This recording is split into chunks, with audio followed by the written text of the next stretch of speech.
Bonjour, aujourd'hui quelques effets et surtout beaucoup de trucs et d'astuces inédites pour devenir simplement et rapidement un pro de Google Earth Studio. Nous voici sur Google Earth Studio, on va directement créer un nouveau projet. On lui donne un titre, introduction par exemple. Au niveau du monde, on reste les deux pieds sur Terre, pas besoin de la Lune ni de Mars, on reste sur Terre. La dimension 1920 par 1080 pixels du HD 1080, c'est largement suffisant. Mais bien sûr, vous pouvez placer les dimensions d'un 4K ou d'un 2K si vous le désirez. Au niveau de la durée, par défaut, c'est mis à 450 images à raison de 30 images par seconde. Personnellement, je préfère le code temporel, donc je clique sur Images et je le change par temps. Et les 450 images par seconde sont devenues 15 secondes. C'est beaucoup plus facile pour travailler de cette manière plutôt que par des images par seconde. Le 30 images par seconde, je n'y touche pas et je clique sur Démarrer. Pour le plan de travail, quelques informations rapides qui vont vous être très utiles pour la suite. Ici en haut, on a effectivement les onglets Fichier, Édition, Affichage, Superposition, Animation et Aide. On va très peu aller dedans, pas plus que ce qu'on a fait dans le premier tutoriel. Une petite modification par rapport aux outils de lecture ici, donc ça c'est pour lire la vidéo, avancer ou reculer image par image, donc ces deux onglets. L'onglet ici à gauche et à droite, c'est pour aller au début de la vidéo et à la fin de la vidéo. Et ici par contre, on a un outil de lecture en boucle, je trouve ça détestable, donc on peut modifier. Moi personnellement, je clique ici sur lecture simple pour avoir la vidéo qui s'arrête une fois qu'on arrive à la fin de ma timeline. Chose très importante, très utile, que je vous recommande vivement par rapport à la fenêtre de visualisation qui est ici. Pour l'instant, on a une fenêtre unique. Je vous conseille, je vous recommande fortement de passer à deux fenêtres. Regardez, ça se trouve ici au milieu à droite. Donc il y a juste petit cadre, une seule fenêtre. Je clique sur la petite flèche et je clique sur deux. Et là, nous passons à deux fenêtres. Ici à droite, nous avons toujours la fenêtre de visualisation et ici à gauche, nous avons une seconde fenêtre. Et cette fois-ci, c'est plus un système à trois dimensions, c'est tout simplement une planisphère. C'est simplement un exemplaire de Google Maps qui est en plus à jour de 2023. Et vous allez voir, ça va nous aider énormément pour créer des effets, pour les rectifier, pour les améliorer ou pour sortir des choses que d'autres ne peuvent pas faire. Ici en bas, nous avons la timeline sur laquelle nous avons placé les images clés. Vous ne connaissez pas le principe des images clés, ne vous en faites pas. Dans quelques minutes, cela n'aura plus aucun secret pour vous. Et ces images clés vont être fabriquées à partir des attributs que nous avons ici. Alors par défaut, il y a deux attributs. Position de la caméra et l'autre c'est rotation de la caméra. Alors pour la position de la caméra, il y a effectivement la longitude, la latitude et l'altitude, ce qui est tout à fait normal pour se repérer sur une planisphère.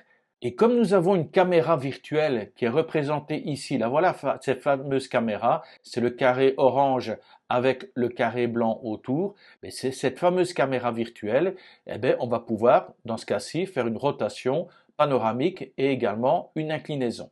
On peut réduire les attributs. Je clique sur la petite flèche, on a juste le titre, rotation de la caméra, et ici, position de la caméra. Nous pourrons rajouter des attributs supplémentaires par la suite. Il suffira de cliquer sur Ajouter des attributs, et là, on a plusieurs options que nous allons découvrir dans la suite du tutoriel. Je clique sur OK, je reviens aux attributs de base, position de la caméra, rotation de la caméra, c'est tout ce qu'il nous faut pour débuter avec un premier exemple et croyez-moi, vous allez être scotché en voyant les options et les possibilités juste avec ces deux simples attributs. Allez, on ne traîne pas davantage, je vous emmène directement à Chicago. Alors, comment se rendre à Chicago? C'est extrêmement facile, il suffit de cliquer sur la petite loupe et de taper Chicago. Il fait automatiquement des propositions, je vais cliquer sur le premier, Chicago, Illinois, États-Unis. Et boum, en un clin d'œil, je suis directement à Chicago. Il faut dire que j'ai une connexion Internet qui fonctionne relativement bien. Alors, il me faut des buildings. Pour cela, je vais utiliser le visuel, satellite. Ah, ici, c'est plus sombre. Là, oui, ça sent le building. Là, oui, là, il y a du building. Hein. Allez, on descend, on descend. Oui, voilà. Voilà ce qu'il me fallait. Très bien. Ah, même une piscine. Alors, je trouve un endroit qui me plaît, qui me séduit, qui m'intéresse. Voilà, par exemple. Donc, voilà, je joue avec la souris, clic gauche enfoncé, avec la molette pour monter, pour descendre. Une fois que j'ai un visuel qui m'intéresse, voilà, je vais encore descendre un petit peu. Je suis à quelle altitude là? Je vais regarder, hein, position de la caméra, altitude, je suis à 836 mètres.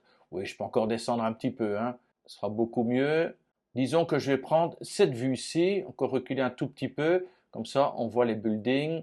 C'est super. Donc voilà, je prends cette vue, je vais encore l'avancer un petit peu par là. J'ai mes repères sur Google Maps également. Ok, tout est super. Cette vue-là, c'est cette vue que je veux absolument pour démarrer ma vidéo. Pour ce faire, c'est pas compliqué, je vérifie à ce que ma vidéo soit au début, mon curseur soit à 0,0, donc au début de la vidéo, et je vais placer mes images clés. Donc pour moi, longitude, latitude et altitude, c'est exactement ce que je veux.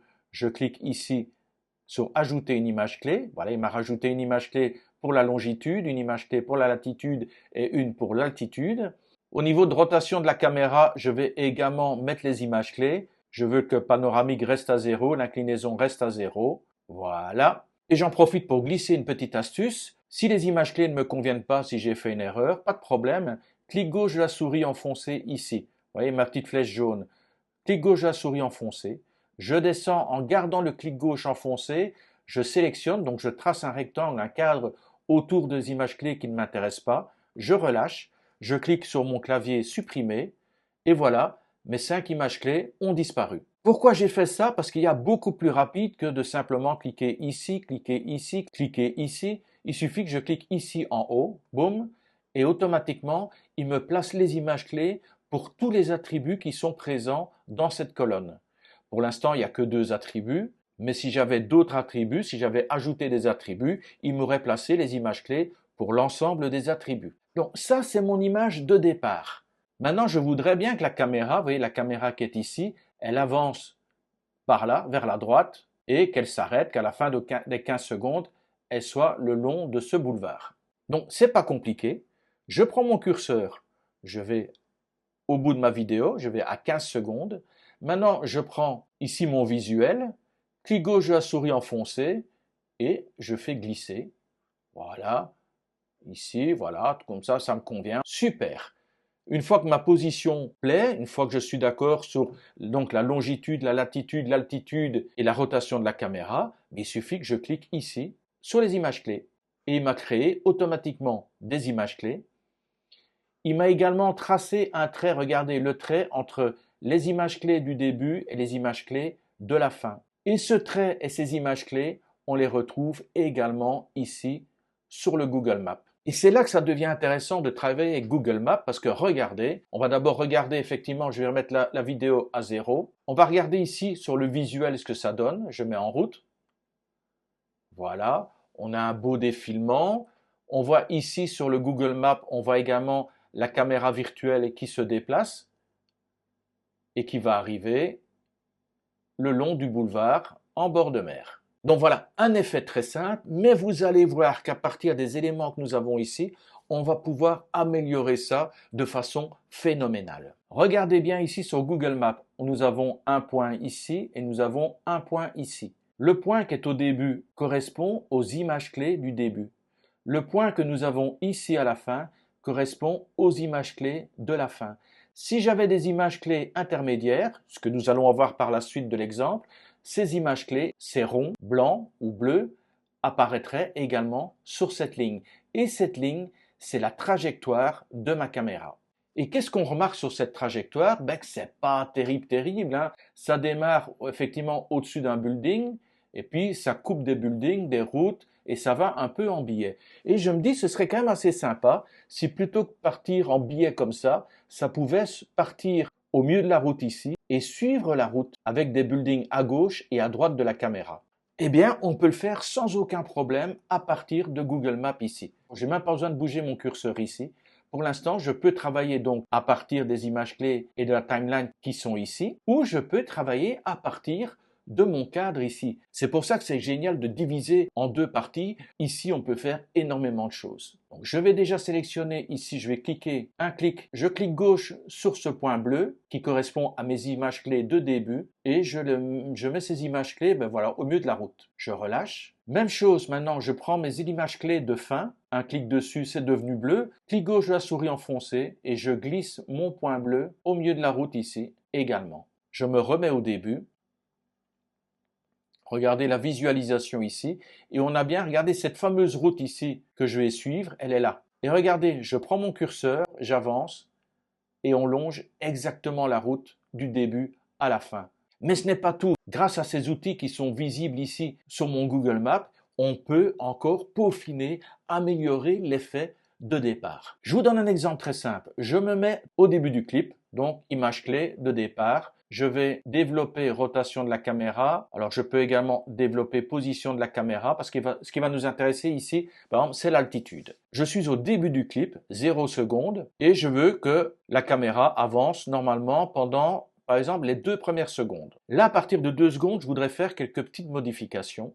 Et pour ce faire, première étape, je vais placer des images clés. Je vais également faire la même chose à partir de la fin du clip. Je me mets ici sur la dernière seconde, la 15e seconde, et je vais remonter de 2 secondes pour arriver à peu près à 13 secondes. Je place également des images clés. Je reviens à mes 2 secondes. Et là, de la 2e à la 5e seconde, je voudrais que ma caméra, elle descende. Voilà, je vais me mettre à la seconde 5, voilà. Et à la seconde 5, par contre, je ne veux plus avoir une altitude qui est à 876 mètres. Je veux descendre et me rapprocher de la rue. Avec la molette de ma souris, j'avance, je tourne ma molette, je descends, je descends, je descends. Et vous voyez, mon altitude est passée à 446 mètres. Je peux encore descendre un petit peu. Voilà. Donc, je mets mon altitude à 414 mètres. Et maintenant, je place des images clés. De la 5e seconde à la 10e seconde, je veux que ma caméra soit toujours en bas, à 400, combien elle est à 414 à peu près, voilà, à 414 mètres. Je remets des images clés. Et ensuite, elle va remonter, reprendre sa hauteur normale et pour terminer sa course au bord de mer. Je me remets au début du clip. Regardez mon Google Maps ici. Je fais moins, moins, moins. Et regardez ici comme ça a dévié. On va voir un petit peu ce qui se passe exactement et comment le rectifier, comment l'améliorer, comment en tirer parti. Je mets la caméra en route. Donc on avance normalement, puis on descend. On avance en descendant, mais regardez, la caméra s'éloigne. Regardez, la caméra s'éloigne de la route. Ensuite, elle rejoint la route et elle reprend son altitude et sa vitesse normale. J'ai un problème ici avec ma caméra qui dévie. On voit qu'elle commence à dévier. Je vais encore cliquer sur plus. Là, elle est bien. Là, c'est à partir de 5 secondes, elle commence à dévier. Je prends mes images clés 5 secondes et je redresse. Je continue à avancer un petit peu. Là, sur mes images clés de 10 secondes, c'est carrément sorti de la route. Je prends mes images clés de 10 secondes et je redresse au milieu de la route. Et puis le reste, ok, super, ça a l'air parfait. Donc voilà, grâce à Google Maps, j'ai pu modifier, vous avez vu, on a la courbe ici, le chemin de la caméra qui a été détourné. Et grâce à cette fenêtre, on a pu rectifier. On vérifie maintenant à ce que la caméra reste en permanence bien au milieu de la route. Donc là, on suit bien le milieu de la route. On descend, on est toujours dans le milieu de la route. On suit le milieu de la route. On va remonter. Parfait. Et on termine la course tranquillement. Il y a encore d'autres astuces à découvrir. On passe tout de suite au deuxième effet. Allez, astuce suivante, je vous emmène à Monaco. On va descendre un peu plus bas. Super, on va se mettre comme ça. On descend. Voilà, c'est très bien. Et regardez, ici, on a toujours notre panoramique et notre inclinaison à 0,0. Et on voit ici notre caméra vue du haut à 0,0. Ce qu'on va faire ici, on va incliner justement cette caméra pour profiter un petit peu de la 3 dimensions. Ce serait bête de s'en priver. Clic enfoncé au niveau de ma molette de la souris. Je descends et voilà, super. Là, je me trouve une première position. J'avance un petit peu. OK, ici.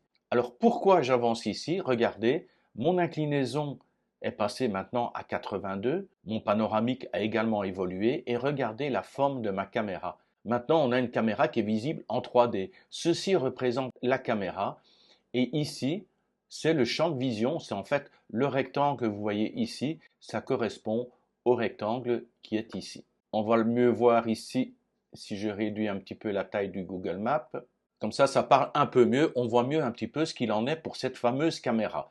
Et regardez, si je la bouge, effectivement, la caméra se déplace également. Je vais descendre un petit peu. Voilà. Ici, je ne cherche vraiment pas à faire de l'esthétique. Le but du jeu, c'est de vous montrer des astuces. Alors, je vais de nouveau réduire un petit peu. Vous voyez bien. Regardez au niveau de la caméra. Je vais bouger, par exemple, le panoramique. Et regardez la caméra bouge. Je peux également me servir des flèches de mon clavier. Là, par exemple, si je me place sur le visuel, je clique sur le visuel et là, j'utilise les flèches. Regardez, flèche droite, flèche gauche, flèche haut, flèche bas. Mais généralement, j'utilise ma souris. Alors, je vais me placer, j'avance un petit peu. Disons que je vais me placer ici pour démarrer mes premières images clés. Je suis bien à 0 secondes. Ça me convient pour l'altitude, longitude, latitude, pour tout ce qui est inscrit dans mes attributs. Je clique donc ici. Mes images clés sont placées. Maintenant, je vais à 15 secondes. Je vais déplacer un petit peu. OK. Et je vais de nouveau placer des images clés. Je peux réduire au niveau de Google Maps pour y voir un peu plus clair. On a donc la caméra et on a donc les premières images clés et les dernières images clés. Je regarde sur le visuel ce que ça donne.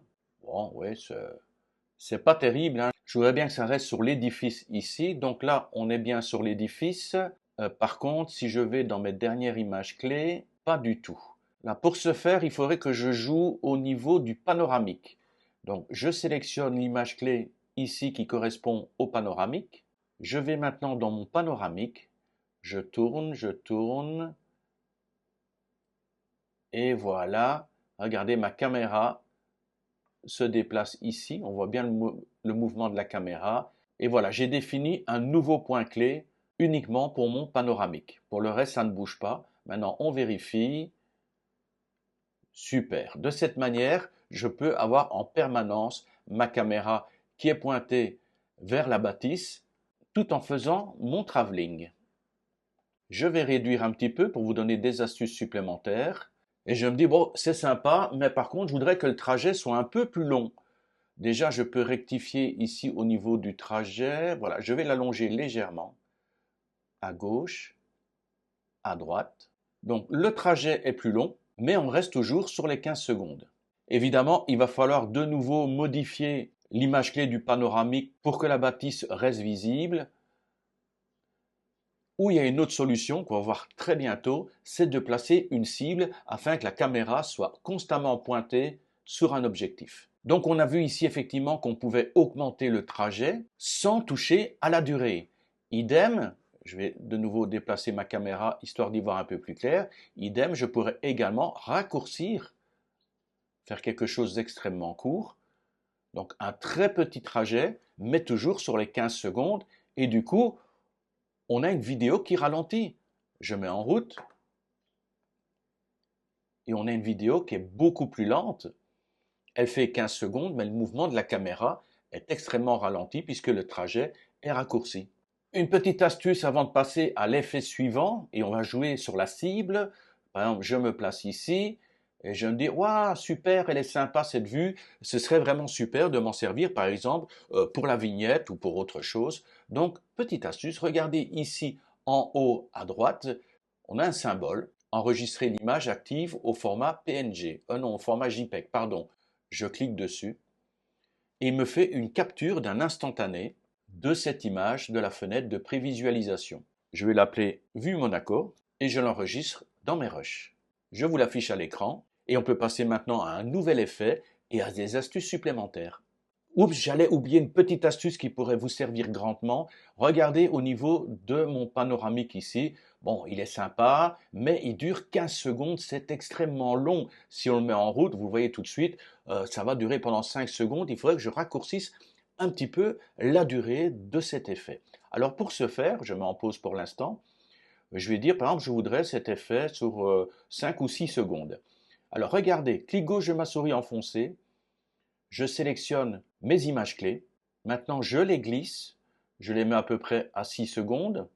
Je vais ici sur ma timeline. Donc, ma flèche se transforme en double flèche. Je suis sur les 15 secondes. Clic gauche de la souris enfoncée et je raccourcis la durée de ma vidéo et je vais l'aligner avec mes images clés. Et maintenant, ma vidéo ne dure plus que 6 secondes tout en gardant le même trajet et les mêmes coordonnées pour ma caméra virtuelle. Je mets en route et voilà, on a une vidéo de 6 secondes avec le travelling que j'avais prévu. J'ai encore oublié de virer ce truc pour la lecture en boucle, lecture seule.